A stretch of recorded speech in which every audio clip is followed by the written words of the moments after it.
Okay, this is the interior plumbing and appliances video. And speaking of interior plumbing and appliances and that kind of thing, we got a wall gas heater. These things, if you don't want to chase your significant other through the house with a burning robe and trying to knock them down because they're running and stuff, these things should not be used. They're dangerous. They use the same air that you use, and there's no gas to this house. So, I think there was a little bit of copper tubing in there. Regardless, it's done everything it's supposed to do. This is a one commode. We're missing an escutcheon plate right there, and then a little bit of wall tile is missing back up in there. Everything goes down. It's supposed to go down. Hi, kitty. And this window does not work. It's not articulate. And we got air conditioning coming into the bathroom. That's a good thing, but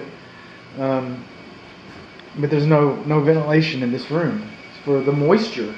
So this bathtub is not really accessible, and it's been painted or resealed, and it's coming off.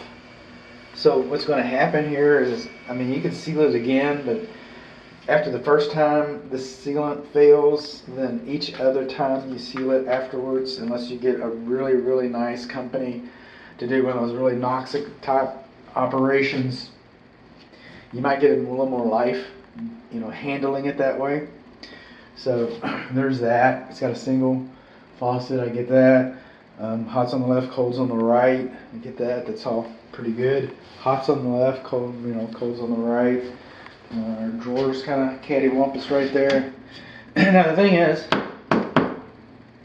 you're probably not going to find one of these knobs. So you could get, 4 over here that complement that or something, and you got some spares, or I don't know what the plan is exactly. Or you could buy all new pulls. But we got rust and corrosion. That's your perlator. That's the word of the day, is perlator. Come over here. How's this other thing doing? And a lavatory basin. Rust in that. Now see this style with the golden, with the trim ring around this? They don't make these lavatory basins any longer. So you won't be able to go like for like. If you replace one, you should replace. You're probably going to want to replace both of them so that they match. This is just something to take into consideration. So let's get down here with the escutcheon plates. And I didn't see any leaks in the crawl space, so we're pretty good there. But again, there's the missing tile and the missing escutcheon plate. What's an escutcheon plate, bud? It's those little plates right there. And those are draft stopping. And you can see that the old plumbing has been decommissioned and they put new plumbing in here. The PEX in the crawl space, PEX piping for the new plumbing, it's not properly supported and it's not properly insulated in the crawl space. And so we got this second verse, same as the first. Boring, but there it is. So that's our bathroom escapades. Then we roll out here into the kitchen. And the kitchen is refrigerator is beyond the scope of this inspection, but we got ice in the ice maker. Now I took a still image. A still image to see if there's a water line, but this ice looks like it came out of an ice maker machine. This is kind of sitting right there. So we're assuming countertop microwaves are beyond the scope of this inspection. That's not a real estate improvement. But I turned it on and it got hot. This is our dishwasher.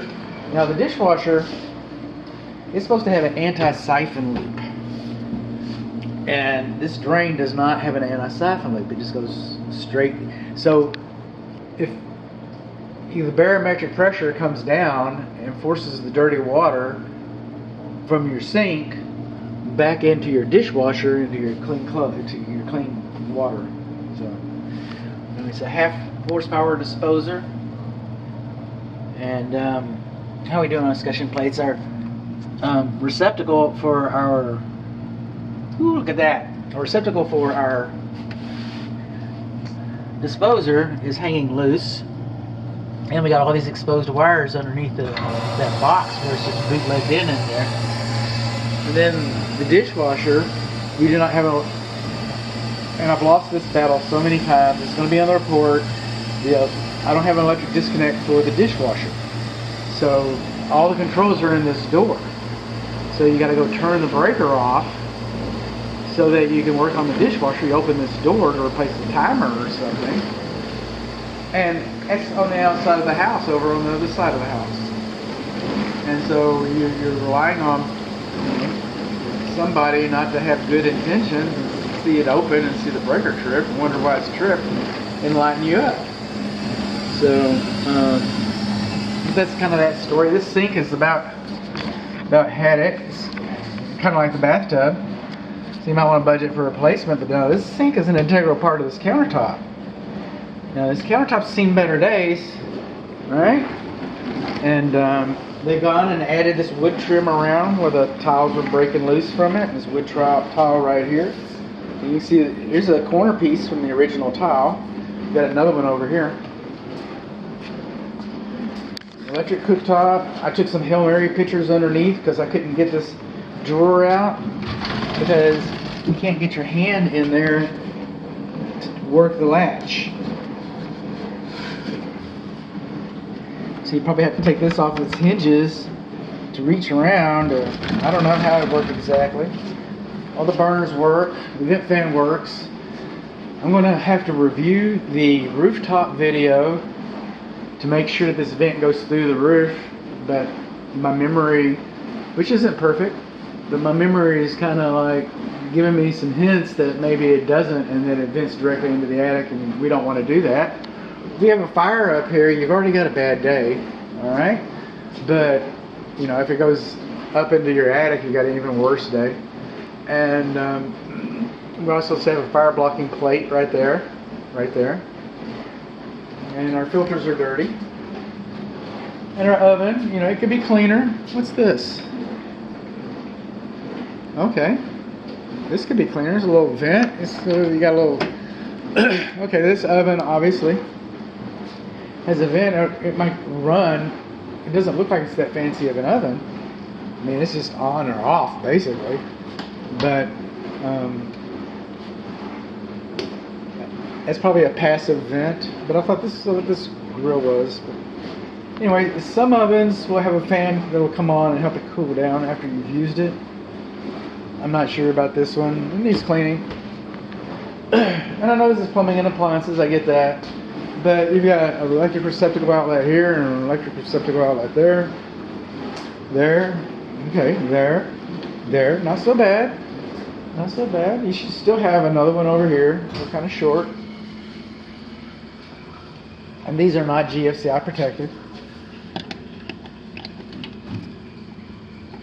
Not even grounded. In the kitchen, not grounded.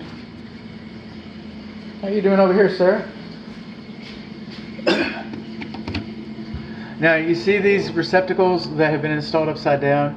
When they get loosey-goosey, people turn them around so that the grounding plug catches a little better. But they are loose. And, you know, it's a pretty simple replacement. Now, if you're handy, and I don't know that, and you want to replace these yourself, following the instructions and being careful and turning off the breakers and so forth, then you can put a 15 amp breaker in the kitchen circuit because you have more than one. If it was going to one receptacle in the kitchen, one dedicated receptacle, then that would be a 20 amp breaker on a circuit, on an entire circuit.